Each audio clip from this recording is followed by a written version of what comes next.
आज का हमारा टॉपिक है introduction to micro techniques. Micro techniques basically histopathology को कहा जाता है। हिस्टोपैथोलॉजी क्या है? हिस्टोपैथोलॉजी है कि हमारे पास लैब के अंदर स्पेसिमन आते हैं, बायोलॉजिकल स्पेसिमन। बायोलॉजिकल स्पेसिमन आप इस तरह कह सकते हैं, या एनाटॉमिकल स्पेसिमन भी आप उनको कह सकते हैं, कि ह्यूमन की बॉडी से किसी सर्जरी के बाद या किसी सर्जिकल प्रोसीजर के बाद जो सैंपल रिसीव होते हैं उनको कहते हैं हिस्टोपैथोलॉजिकल सैंपल या टिश्यूज, या उनको हम इस तरह बायोप्सीज कहते हैं। बेसिकली जो हमें स्पेसिमेन रिसीव होता है उसको हम कहते हैं बायोप्सी, क्योंकि वो टिश्यू होता है, वो पीस ऑफ मीट होता है, वो कोई आर्गन भी हो सकता है, वो कोई सिस्ट भी हो सकती है, वो कोई अब्सेस भी हो सकती है, जिसको हम कॉमन लैंग्वेज में रसोली भी कहते हैं, या गिल्टियाँ, ये वाली चीज़ें हो सकती हैं। इनको कहते हैं बायोप्सी। बायोप्सी मतलब एक बल्क ऑफ टिश्यूज होते हैं, काफ़ी सारे टिश्यूज होते हैं, उनका कंपोजिशन होती है और उसको हम लैब के अंदर प्रोसेस करते हैं। सैंपल लेना हमारा काम नहीं है, सैंपल लेना सर्जन या फिजिशियन का काम होता है।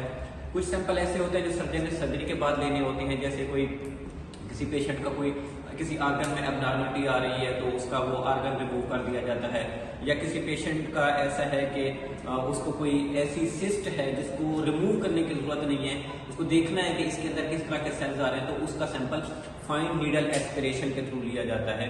मतलब सिंपल एक नीडल उसके अंदर घुसाई जाती है, एक सेज घुसाई जाती है और वहां से सैंपल टिश्यू निकाल लिया जाता है। फिर उसको हम आगे इस माइक्रो टेक्निक्स या हिस्टोपैथोलॉजी में स्टडी करते हैं।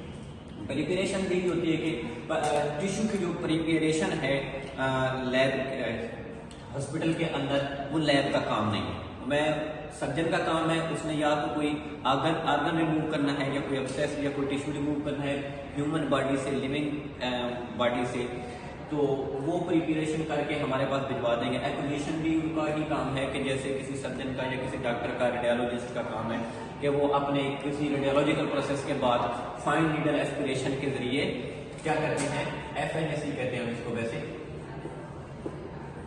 FNAC के जरिए कोई नीडल के जरिए टिश्यूज या सेल्स निकाल के लैब में भिजवा देते हैं कि इनको हमने पैथोलॉजिकल स्टडी करनी है कि इसको एक्चुअली इन टिश्यूज में कोई एबनॉर्मलिटी है या कोई मैलिग्नेंट सेल है। बेसिकली ये होता है इसलिए कि हमने ऐसे ऑर्गन्स को या ऐसे टिश्यूज की स्टडी इसलिए करते हैं कि हमने देखना होता है कि इसके अंदर कोई कैंसर वगैरह तो नहीं है, उसके लिए दिया करें। तो उसके आगे वो लैब के अंदर आता है, लैब उसके ऊपर क्या प्रोसेस करती है वो आगे आप लोगों को मैं बताता हूँ।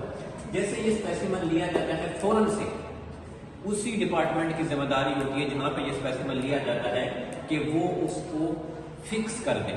फिक्स कैसे किया जाता है?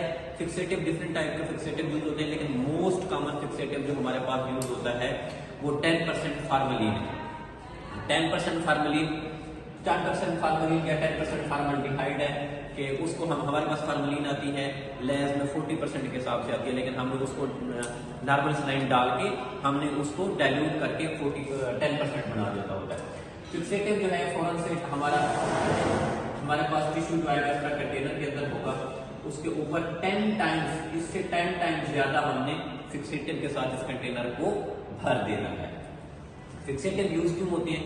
फिक्सेटिव यूज इसीलिए होते हैं कि जब हमारे पास स्पेसिमन आ जाता है और स्पेसिमन जब ह्यूमन बॉडी से निकल जाता है तो वो उसकी ऑटोलाइसिस शुरू हो जाती है किसी भी वजह से। एनवायरमेंटल फैक्टर भी हो सकता है, उसके अंदर मौजूद वाटर भी हो सकता है, हमारे जो है एनवायरमेंट में टेम्परेचर चेंजेस भी हो सकती है, नमी की वजह से भी हो सकती है, या किसी और वजह से भी उसकी ऑटोलाइसिस शुरू हो जाती है। अगर हमने टिश्यू को एज एक उसी फॉर्म में प्रिजर्व करना होता है, सेव करना होता है जिस फॉर्म में वो पेशेंट की बॉडी से निकला है, उसी के बाद ही तो हम एग्जैक्ट उसकी रिजल्ट देख सकेंगे ना कि इसको क्या प्रॉब्लम थी और इसका स्पेसिमन किस लिए लिया गया, क्यों लिया गया। और प्रिंसिपल ऑफ फिक्सेटिव भी यही है कि फिक्सेटिव के जो मकसद होता है कि इसके अंदर जो प्रोटीन्स होती हैं उनको कोअगुलेट कर देता है और कॉम्बिनेशन ऑफ कर देता है कोअगुलेटिव एजेंट्स और एडिटिव प्रोसेस को, कि जब उसके ऊपर स्टेन्स लगेंगी या डाई करेंगे या हम टिश्यू को, सेल्स को कलर करेंगे तो उनको करने में हेल्प आउट करता है। और दूसरा जो उसके अंदर वाटर होता है उसमें से उसको निकाल देता है और उसकी जगह पे उसकी खाली स्पेसेस जो होते हैं उनको खाली छोड़ देता है, ताकि जब हम उसके ऊपर दूसरे प्रोसेस करेंगे टिश्यू प्रोसेसिंग का, तो उसके ऊपर उसका सारा वो काम करेगा। ठीक है, आज का हमारा यही था कि हम इसको सैंपल लेना कैसे है और उसको फिक्स कैसे करना है। ठीक है।